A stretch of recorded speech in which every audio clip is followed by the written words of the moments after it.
Pilots flight crews of Reddit. What went wrong on your flight that the passengers never knew about?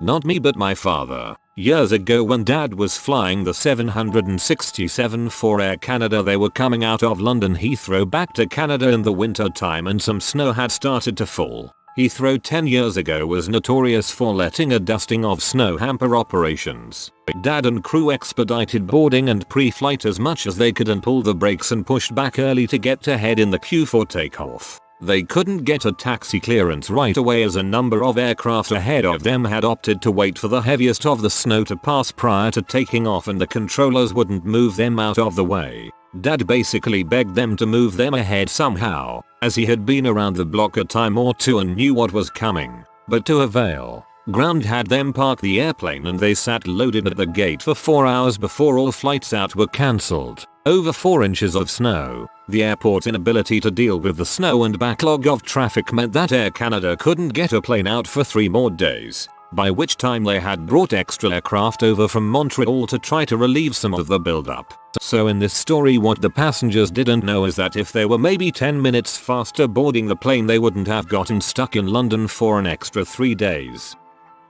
I was asked this question by a passenger while I was experiencing a problem with the rudder brake pedals in the plane I was flying. He basically asked what was the most urgent situation I had encountered while in flight. Little did he know that it was happening in real time at that moment. I had called the tower of my destination airport to report my position and request landing. As I'm going through my checklist I positioned my feet on the rudder pedals to have authority of the toe brakes to slow the aircraft after landing. As I moved my foot on the right pedal it sort of flopped forward. What does this mean? A couple potential problems, especially while on approach for landing. With the pedal flopped forward it meant the top of the pedal would be pushed into the firewall and severely limit right rudder control. Not having bilateral brake control greatly increases the likelihood of a ground loop, or spinning out of control and flipping the plane over or off the runway. I narrated the problem to my passenger as I acted out the physical inspection to try to solve the problem. I reached down with my hand and flipped the pedal back up so that it was at least in the right position. Apparently the linkage for the right brake had become disconnected.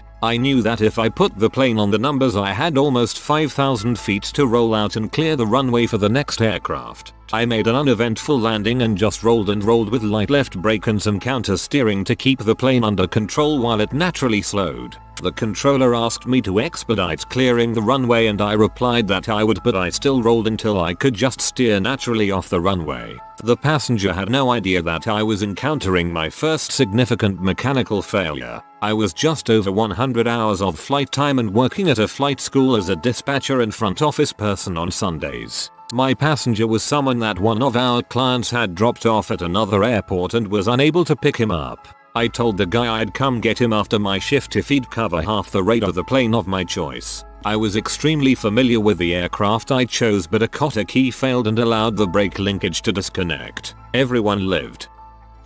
I was cruising in 35.000 featuring in IMC conditions. In clouds, we had the weather radar turned on to check for CBs, thunderstorm clouds, since there were reported CBs in the area, but the weather radar showed nothing. I was chatting with the other pilot when I all of a sudden started to hear small pling pling pling sounds on the fuselage. And then, before I knew it, we were being tossed around like nothing I've ever experienced before or after. I immediately knew that we had flown into a CB, and that it would make no sense to turn around, climb or descent. We could only hope that it would be over soon. 30 seconds later we exited the cloud and were in VMC conditions. Clear blue sky. I looked back and saw this massive sucker of a cloud. I still get goosebumps thinking of it now. That is the only time I've been really afraid in the cockpit. I informed the passengers that we had entered an area with unexpected turbulence or something. Lesson learned. Always carry a fresh set of underwear in your flight bag.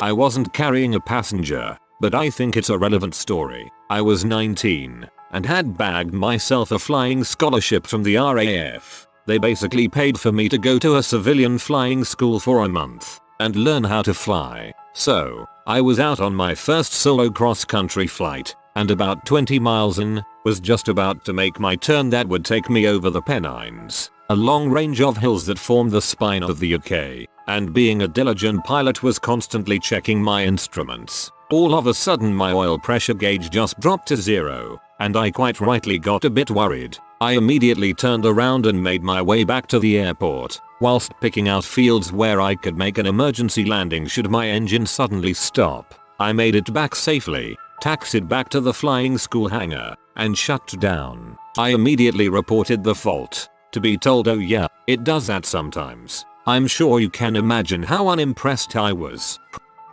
Wife was flight crew for a major US airline. They were flying Atlanta to Amsterdam. Their aircraft had just arrived from Mumbai and it was no exaggeration infested, filled with mosquitoes. Don't ask how, because I don't know, but they were everywhere. Worse yet, the airline requires flight crew to take a drug called Malarone when flying to Mumbai due to the risk of contracting malaria. Since this was an Amsterdam flight, none of the flight crew was on the drug despite the mosquitoes very possibly originating from Mumbai. They opened the doors to try to clear most of the insects before passengers boarded. They also called crew scheduling to try to get the flight cancelled or the aircraft switched out. Their request was denied and the flight carried on normally, with the flight crew being furious. Wife also contacted the CDC, who requested more information. Apparently the airline intervened and advised she wasn't allowed to file a report. This was years ago and wife never got sick despite her and several crew getting bitten. The odds of contracting anything are probably infinitesimally low, but still it was the principle.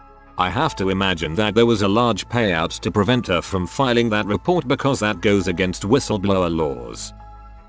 Not quite passengers, but I was in the Air Cadets when I was younger and got offered a gliding scholarship in the RAF powered glider. I was more or less ready to fly solo and was building up hours with the pilot in the seat next to me. Now I was great at landing but always a bit ropey taking off. I wasn't steep enough. This time I pulled up and I hear the pilot go, "Good, keep this heading," so we climbed to the height we were looking for and I go to level out. The control column wouldn't move. I try again and it's definitely wedged. I give it a slight nudge back and it continues to climb. At this point the pilot goes, "We'll go on level off then," so I told him it wouldn't level out and his first reaction is to say, "Stop being a girl, it can't be stuck." I ended up telling him to take control of the throttle while I put 2 hands on the control stick and pushed all my weight behind it. I have never seen what I would consider a professional man look as helpless as he did for those few moments. Can't fault the guy though, as he ended up landing the thing with the trim wheel. The other guys on the scholarship were a bit miffed when it was pushed a further week as we had to ground all our gliders.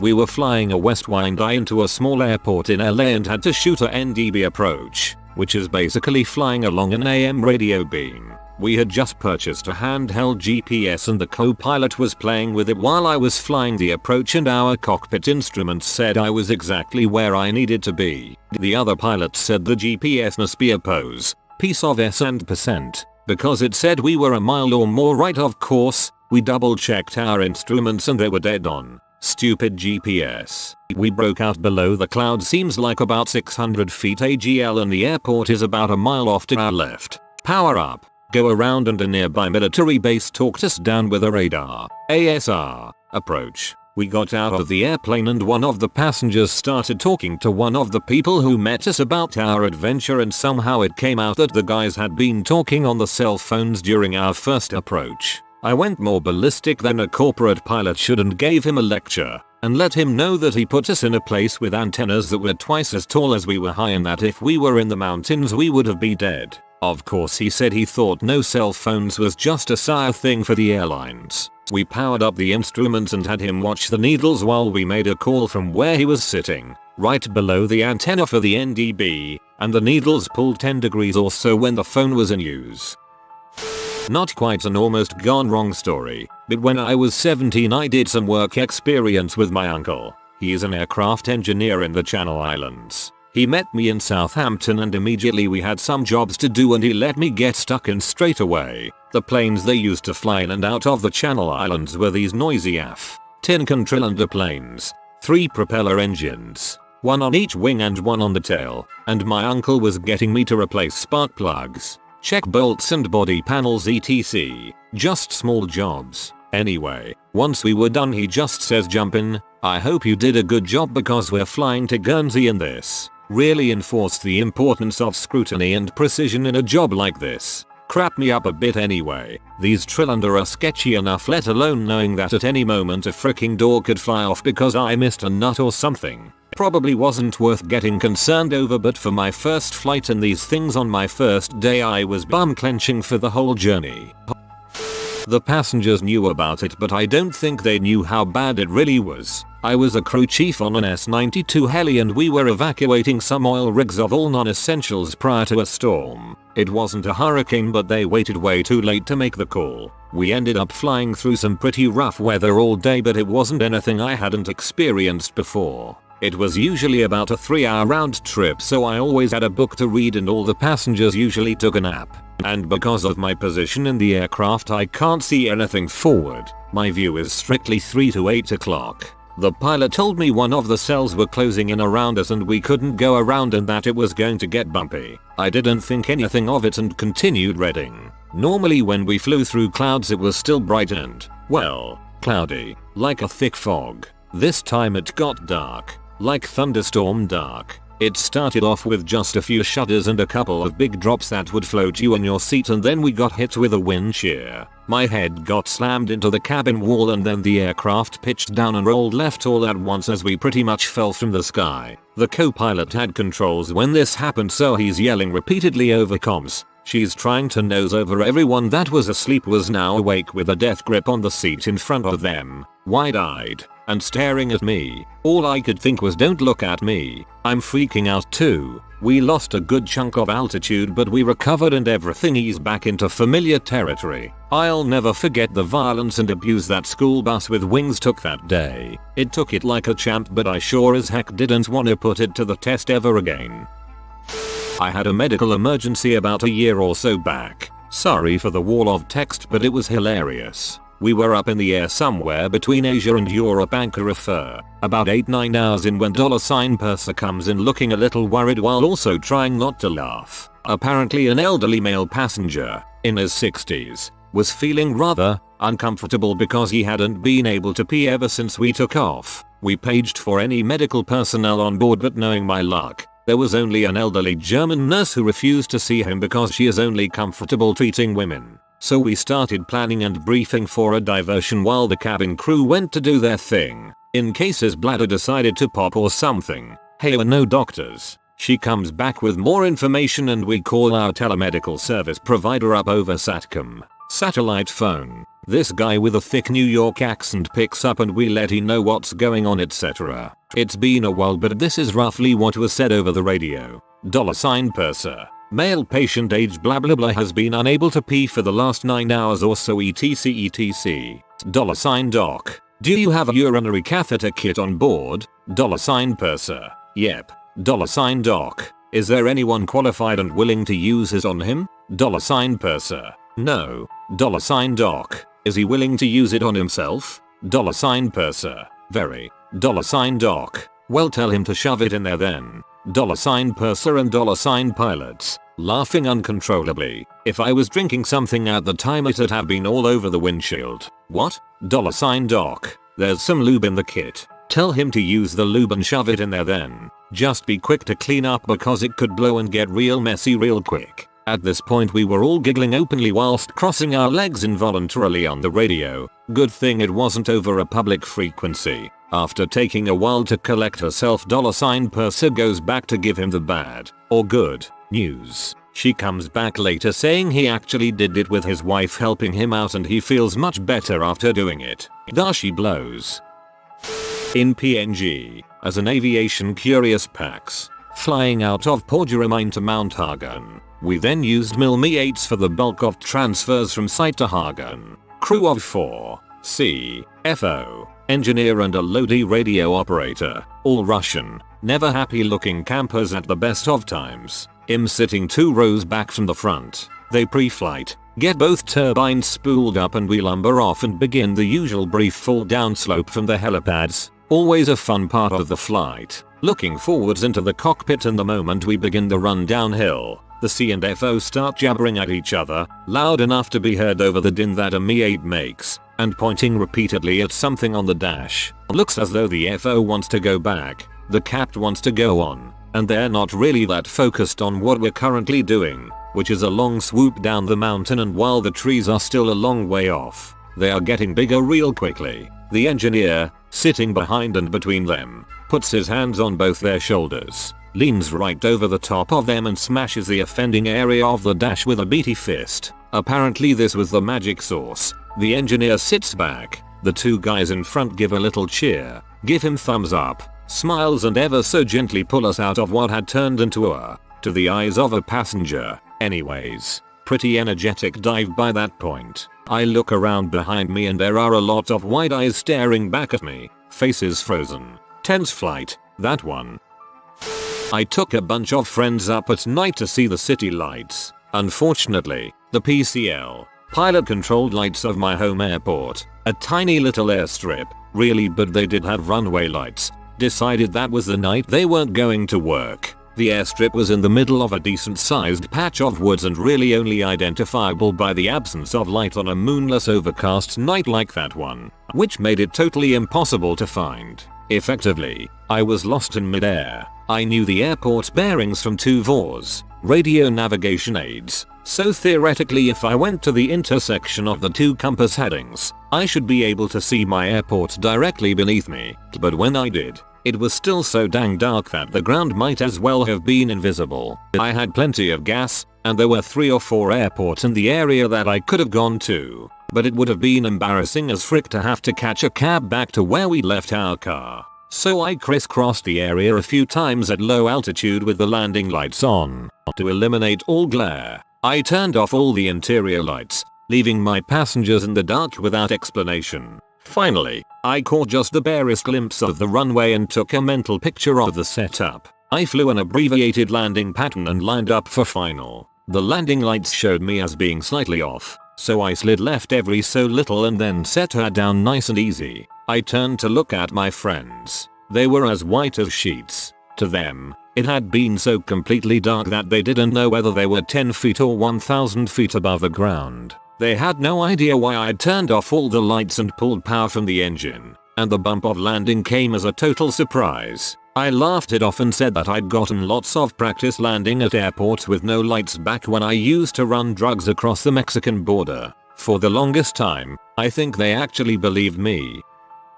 I used to work at LAX and there was, I believe, a 757 that had come in from New York and the pilots had written up one of the engines having more vibration than usual. Maintenance ran it and didn't find anything wrong with it, so they loaded it up for another flight. After takeoff they noted the vibration again. They didn't feel comfortable flying it, so they returned immediately. Maintenance ran it again and as they were doing full takeoff power the engine exploded. A turbine wheel let go and sent shrapnel all over the side of the plane. Half a turbine wheel went through the wing and fuel tanks and the plane caught on fire. There were pieces of the engine all over the airport. I think it took weeks before they found one of the other turbine wheels that had crossed active runways. I don't think that plane would have survived the engine exploding in flight. It's a pretty big deal to return after takeoff. The pilots could have just said, I don't want to deal with the hassle of paperwork, passengers, angry management, etc. and continued the flight, but they made the right decision and saved the lives of hundreds of people.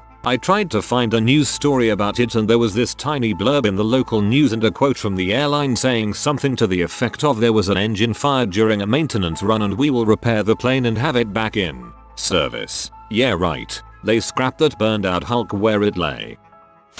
New private pilot here. Shortly after getting my pilot's license, I took some friends out flying in Cessna 172, a 4-seater. I had trained on a much older and simple plane called an Aeronca Champion, a post-World War II trainer. I only had one previous flight with the Cessna, which was a 2-hour flight with an instructor, so I can get familiarized with the aircraft and so the company that was renting it out can be sure that I'm a decent pilot. Anyway, after starting the takeoff and right before reach the rotate speed, which is where you'd lift off, I moved my hand away from the throttle to double check that my flaps were up. Pilots are supposed to keep their hand on the throttle unless they need to move it for some reason. Little did I know that this aircraft had some sort of knob that increases and reduces the friction around the throttle lever, allowing the pilot to customize it so it's not too hard to move but also has enough friction to stay in the location you leave it at, in my case, full power. Apparently, the pilot who flew the rental before me liked to have his throttle loose, I guess. When I moved my hand back on the throttle, I did not realize that it had come back about 1 stroke to an inch. However, as we started taking off, I felt like the aircraft wasn't performing well, but I assumed that was because I was flying a fully loaded plane for the first time. We were almost at maximum gross weight. I continued climbing with the reduced power for probably 5-10 more seconds before checking the engine RPM and realizing that it seemed to be underperforming. I immediately pushed the throttle forward, and after reaching a safe altitude, I started diagnosing the issue and realized that the knob to adjust the friction even existed. Anyway, none of my friends noticed. Had we had a short runway and a tree line to clear after takeoff, this would have been a different story. They still don't know, but one of my friends that was on the flight knows my Reddit username, so we'll see if he ever reads this. TLDR. I took friends flying in an airplane I didn't have much experience with. Had a reduced takeoff performance because of a feature I did not know about.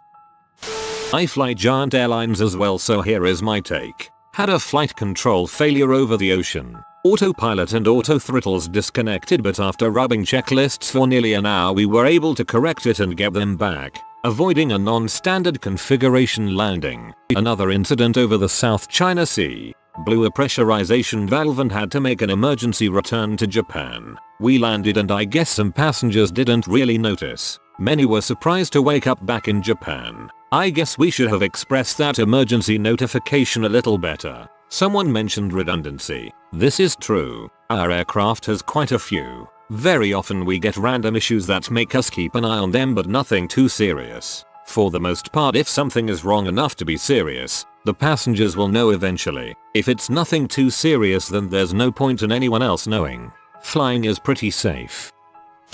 Many years ago I was flying a medium-sized regional jet as a co-pilot. We were crossing the European Alps. The northern side had extremely crappy weather, with severe icing reported. STH you want to avoid with your plane. Southern side wasn't really any better, with at least slightly higher temperatures on the ground reported. To give some background, you want to prevent ice accumulation to your wing under any circumstances. Firstly, ice disrupts the airflow around your wing, decreasing the amount of lift created. Secondly, it increases your weight, which in turn requires you to have more lift. All transport aeroplanes have built-in anti-ice systems for the wings. Most of them work with the use of hot bleed air supplied by the engines. So there we were, cruising in the crap weather, trying our best to find an at least decent route through the zones with the least icing. No chance to descend below the weather, terrain, or climb above it due to aircraft performance. Next thing that happened was a bleed leak. Basically very hot bleed air was leaking out of one of the supply lines for our anti-ice systems. Since hot bleed air can do a lot of damage to other systems, we were required to switch it off immediately and hence lost all of our anti-ice systems. We had around 20 minutes to the next airport while we could observe more and more ice accumulating on our wings. Well, don't say I was scared. Still, a view that doesn't really give you a good feeling. In the end we declared an emergency. Once clear of terrain, descended ASAP and waited at a lower and warmer altitude until some of the ice dispersed. Landing was flown at a higher than normal speed, but none of the passengers ever realized any of that. If you are new to the channel, you can subscribe. I publish new videos every day. Until then, check another video.